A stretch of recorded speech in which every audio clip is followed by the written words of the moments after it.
Bismillahirrahmanirrahim. Assalamualaikum warahmatullahi wabarakatuh.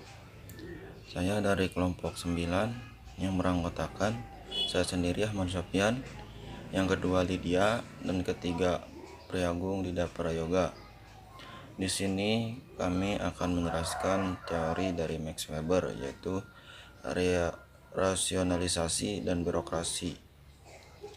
Materi yang pertama akan disampaikan oleh saya sendiri.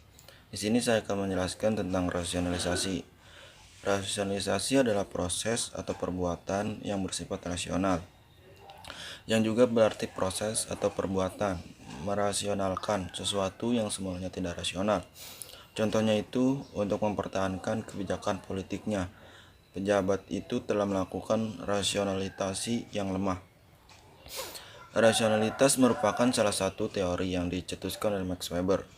Dalam mencetuskan teori ini, Weber terpengaruh oleh kehidupan sosial budaya masyarakat barat pada waktu itu, di mana masyarakat barat ini pada waktu itu kondisi sosial budaya khususnya dalam segi pemikiran mulai bergeser dari yang berpikir non-rasional menuju ke pemikiran rasional.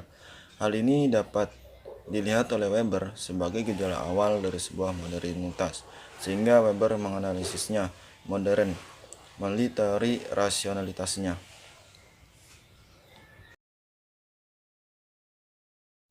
Yang kedua yaitu tentang tipe-tipe rasionalitas.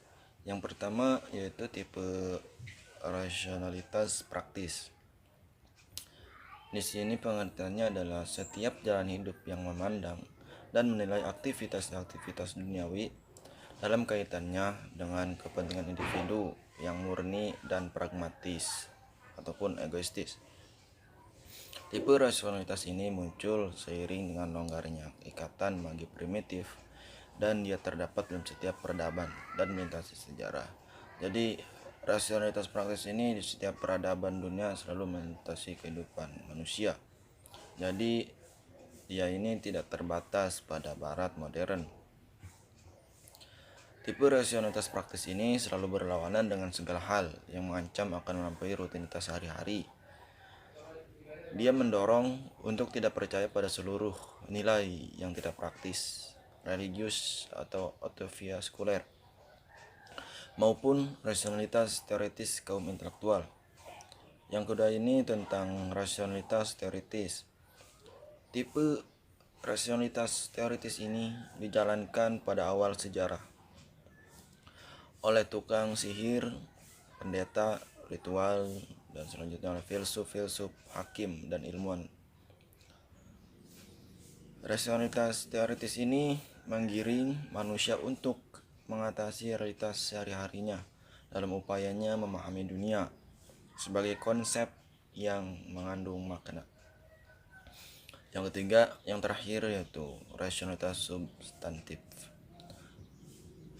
Rasionalitas substantif ini hakikatnya lebih mirip dengan rasionalitas praktis dan tidak seperti rasionalitas teoritis. Rasionalitas ini melibatkan pemilihan sarana untuk mencapai tujuan dan konteks sistem nilai. Suatu sistem nilai secara substantif tidak lebih rasional daripada sistem lainnya. Jadi tipe rasional ini juga bersifat lintas peradaban dan lintas sejarah selama ada nilai yang konsisten. Jadi rasionalitas substantif ini hampir sama dengan rasionalitas praktis, memiliki sifat peradaban dan sejarah. Mungkin itu pemaparan materi dari saya. Kurang lebihnya akan disampaikan oleh teman saya selanjutnya. Baik, perkenalkan nama saya Lydia Krisna Handoyo, saya dari kelompok 9 Max Weber, ingin menjelaskan tentang rasionalitas pada masyarakat modern.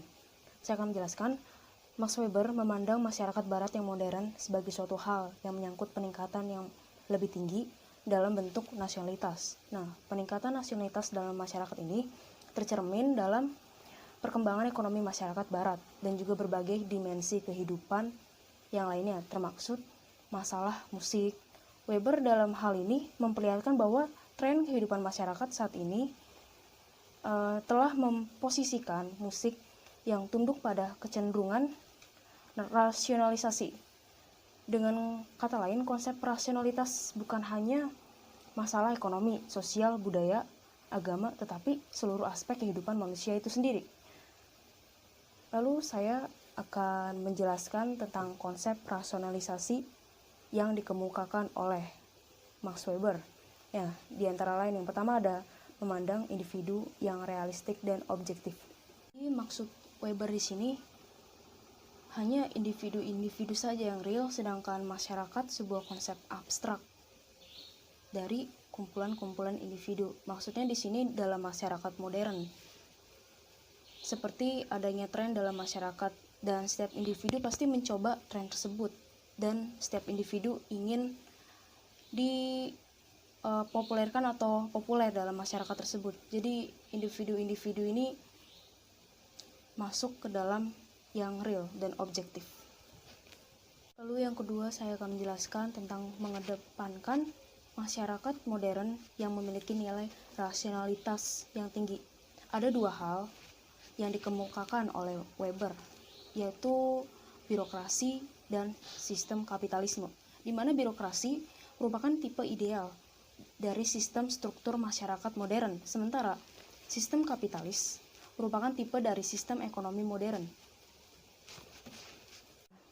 Menurut saya di sini, dalam birokrasi merupakan tipe ideal dari sistem struktur masyarakat modern.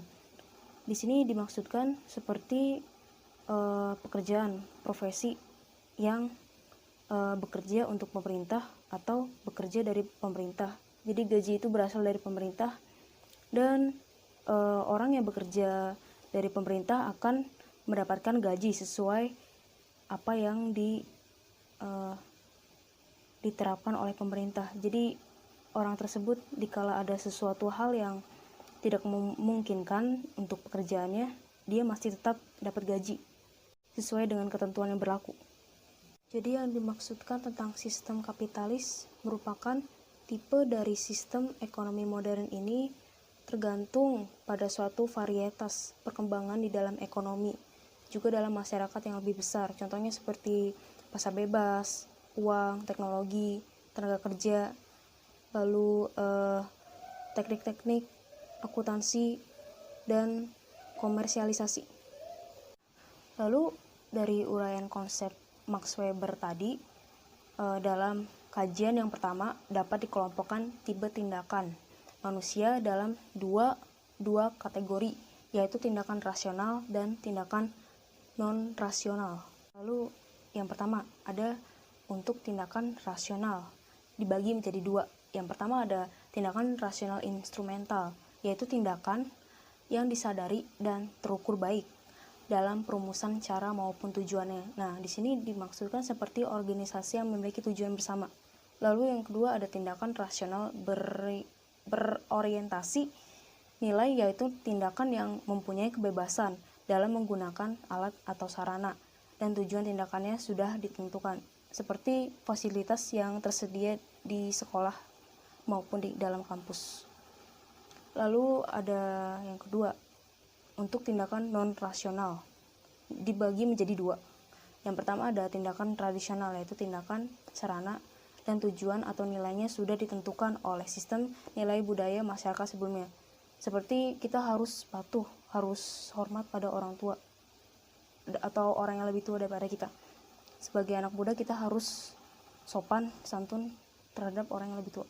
Nah, lalu yang kedua ada tindakan afektif, yaitu tindakan yang didominasi oleh perasaan seperti rasa cinta dan benci, seperti orang yang sedang jatuh cinta, seperti orang yang putus cinta lalu dia menjadi benci.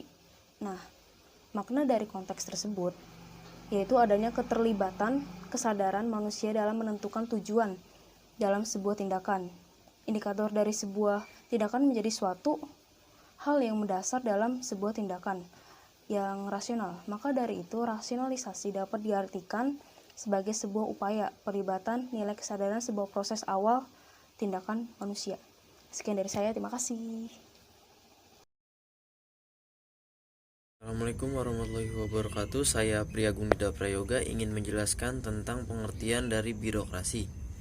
Birokrasi secara etimologis berasal dari kata biro yang artinya jasa dan kratein yang artinya pemerintahan, yang mana memiliki arti jika digabungkan yakni meja pemerintahan. Pengertian dari birokrasi adalah suatu rantai komando yang berbentuk piramida dalam suatu organisasi, di mana tingkat bawah itu lebih banyak daripada tingkat atas. Untuk definisinya, birokrasi adalah suatu struktur yang terorganisir yang dirancang untuk melaksanakan kebijakan publik yang efektif dan efisien, yang mana dilaksanakan oleh serangkaian prosedur yang bersifat tetap berupa hierarki kewenangan yang mengalir dari atas ke bawah.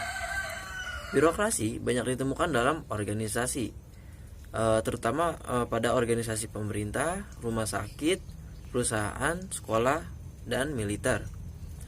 Walaupun ada anggapan bahwa birokrasi itu identik dengan inefisiensi, kemalasan, pemborosan, tapi faktanya sistem birokrasi ini tuh dibutuhkan agar proses operasional berjalan sesuai dengan aturan yang sudah ditentukan. Oke, kemudian saya akan menjelaskan tentang konsep tipe ideal birokrasi. Yang pertama, ada pembagian tugas berdasarkan kemampuan tertentu. Nah, artinya setiap manusia itu mempunyai kemampuan yang berbeda-beda. Begitu juga personil yang mempunyai kelebihan dalam satu hal namun kurang dalam hal yang lain. Kedua, ada hierarki wewenang. Yang mana terdapat struktur organisasi, ada posisi atas dan posisi bawah. Ketiga, ketentuan-ketentuan yang berlaku sama di seluruh organisasi. Maksudnya, ada peraturan yang harus ditaati oleh anggota organisasi tanpa ada peraturan yang egaliter. Maka pelaksanaan tugas dapat lebih mudah diukur. Yang keempat, menjaga keputusan interpersonal. Karena keputusan yang rasional hanya dapat dibuat secara objektif, tanpa emosi. Nah, maksudnya dalam birokrasi, administrator harus menjaga keputusannya agar tetap objektif berdasarkan fakta. Kemudian administrator harus dapat mengesampingkan penilaian yang subjektif dalam pengambilan keputusan. Nah, yang kelima atau yang terakhir adalah pemilihan dan promosi pegawai berdasarkan pada kemampuan, bukan pertimbangan-pertimbangan yang irrelevan atau yang tidak berhubungan. Nah, dalam hal ini birokrasi memberikan promosi jabatan yang hendaknya menggunakan standar yang jelas dan berlaku secara universal bagi seluruh personil dalam organisasinya.